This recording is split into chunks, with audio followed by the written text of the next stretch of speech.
All right, let's get into what we're going to talk about tonight.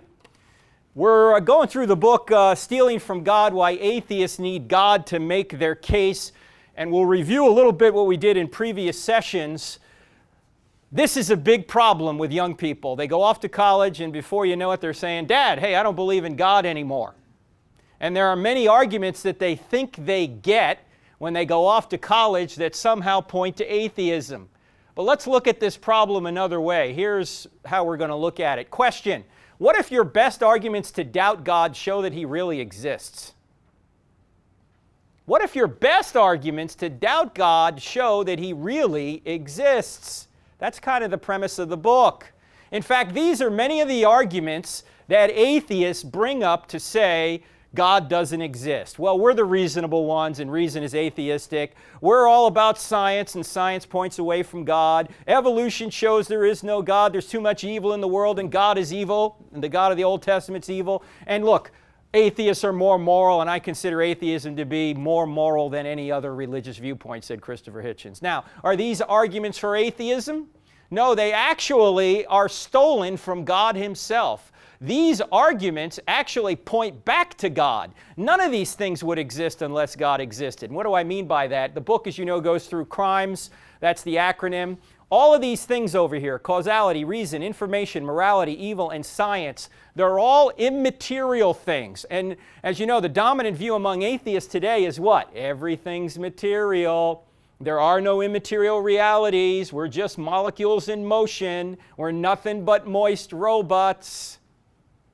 Well, if that's the case, how do any of these things exist? Because every one of these things have an immaterial aspect to them that can't be explained by materialism. We put it this way: atheists are materialists, yet all these aspects of reality are immaterial and grounded in God. Therefore, when atheists cite any of them to support atheism, they are stealing from God in order to argue against Him. Now, some people have a problem with this word grounded. What do you think this word grounded means?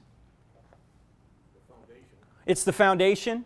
Or God is the source? Yeah, it's the basis. You can't get under Him. He is the foundation, like a foundation of a house, you know.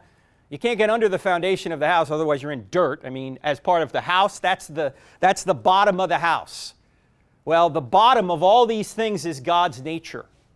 And that's why none of these things actually point to atheism. They point right back to at least theism.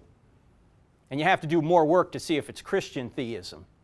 Now, we started out in Corinth, Greece, and Paul was talking to the church at Corinth. In his second letter to the church at Corinth, he says this, particularly in the context of false teachers. He says what we need to do is destroy their arguments and every proud thing that sets itself or that raises itself against the knowledge of God.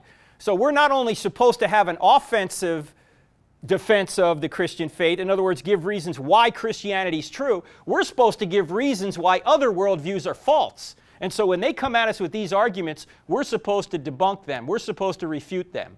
That's what this is talking about here.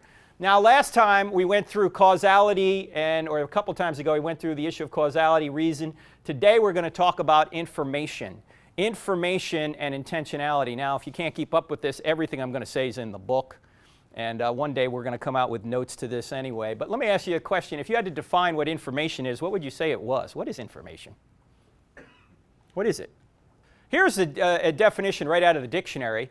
The communication of knowledge or intelligence.